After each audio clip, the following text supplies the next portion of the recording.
I do not see evidence in archaeology or history for a historical Jesus. Yeah, well, I do. I mean, that's why I wrote the book. Well, I mean, okay, yeah. I mean, I have a whole book on it.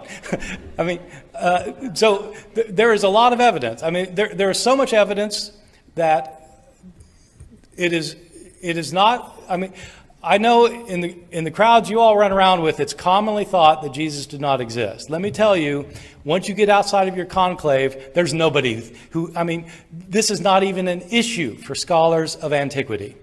It is not an issue for scholars.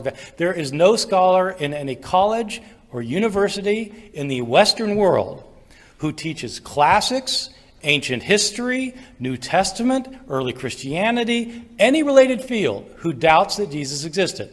Now, that is not evidence.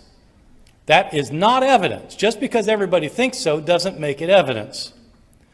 But if you want to know about the theory of evolution versus the theory of creationism, and every scholar in every reputable institution in the world believes in evolution, it may not be evidence, but if you've got a different opinion, you better have a pretty good piece of evidence yourself. The reason for thinking Jesus existed is because he is abundantly attested in early sources. That's why. And I give the details in my book.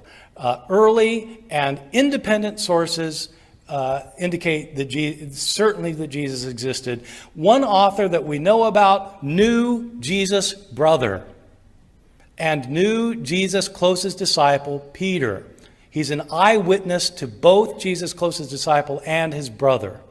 So, I mean, I'm sorry, but again, I respect your disbelief, but if you want to go where the evidence goes, I think that atheists have done themselves a disservice by jumping on the bandwagon of mythicism, because, frankly, it makes you look foolish to the outside world.